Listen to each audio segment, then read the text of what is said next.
build the wall? My children, why do we build the wall?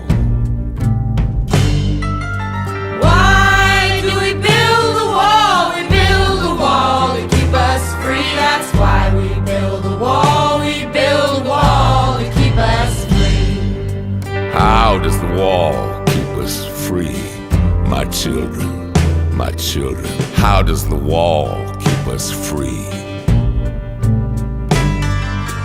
How does the wall keep us free? The wall keeps out the enemy. And we build the wall to keep us free. That's why we build the wall. We build the wall to keep us free. Actually, you have to lose a family member in order to get involved in the situation and learn more about it. What needs to happen for the rest of Americans to become aware about the situation? I'm sorry you put it that way because it makes me feel ashamed. Because you're right. It was our daughter that had the courage to go and stand with the Palestinian people, and not the rest of the family. I do think when we understand, and I think the Americans are starting to understand better. I think over the 10 years that I've been involved in this, the American attitude has changed, and I think that's good. I think it's too slow.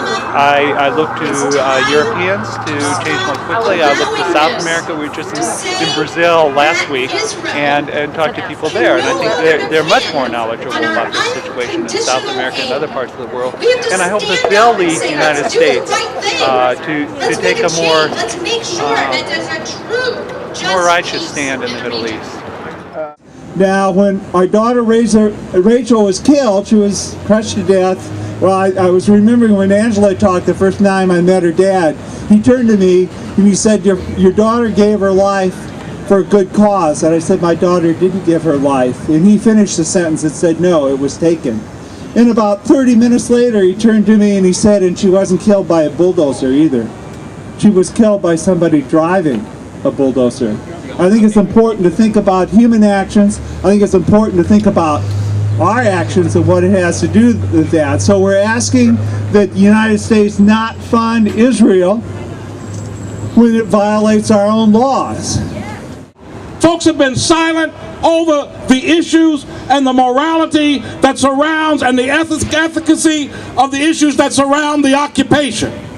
Folks have been vocal about everything else under the sun.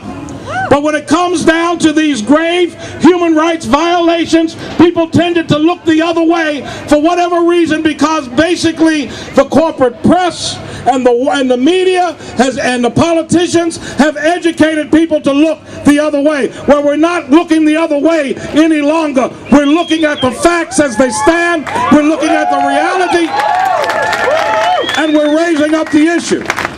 You see, the problem has been is that somehow if you question aid to Israel, or if you question products that are produced out of illegal settlements in the occupied territories, if you question anything that had to do with Israel, you ran the risk of being labeled anti-Semite.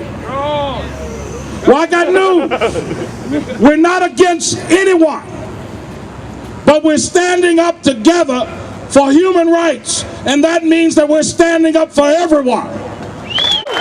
If you can question human rights violations on the part of Colombia, and if you can question and threaten to hold back aid because of human rights violations in Zimbabwe, then why can't you do that for human rights violations that take place at the hands of the Israeli government?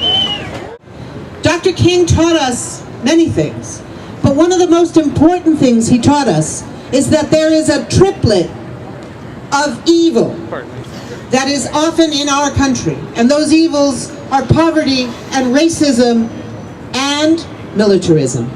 And when we look at the U.S. military aid for Israel, as we've been hearing today, $30 billion over 10 years, $30 billion, that's not chump change.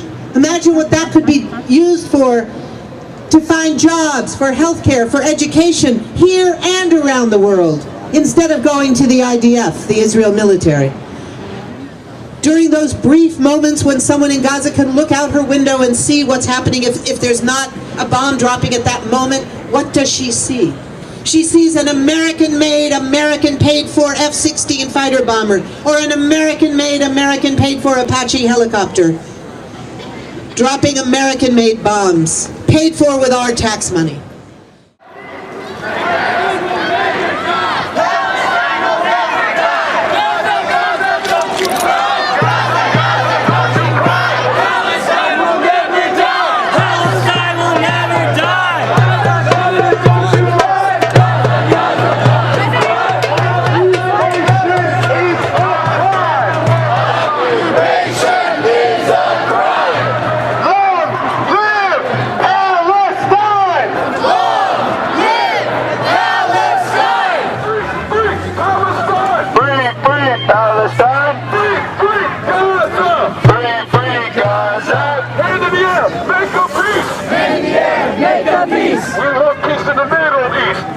Peace in the Middle East. Hand in the air, make a peace. Hand in the air, make a peace. We want peace in the Middle East. We want peace in the Middle East. Netanyahu. Shame, shame on you. Mr. Obama. Mr. Obama. Stop all the trouble.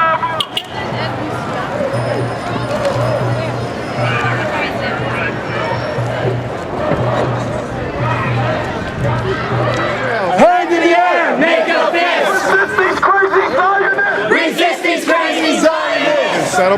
The settlements, the illegal and international settlements. Do you like them? You're for them? They're absolutely permissible. Why do you like them? Why do you like them? Palestinian people, but not at the expense. Viva, viva Palestina! We're here to deliver a letter to President Obama. Make sure that no blank check for Israel. No blank check. Who do we call the enemy? My children, my children. Who do we call the enemy? Who do we call the enemy? The enemy is poverty. And the wall keeps out the enemy. And we build a wall to keep us free. That's why we build a wall. We build a wall to keep us free. Because we have and they have not. My children, my children. Because they want what we have got. Because we have and they have not. Because they want what we have got. The enemy is poverty. And the wall keeps out the enemy.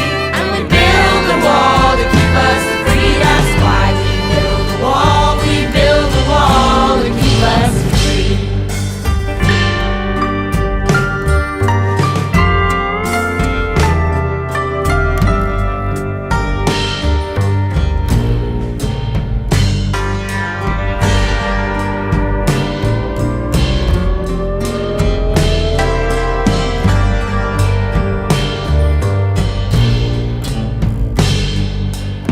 What do we have that they should want? My children, my children. What do we have that they should want?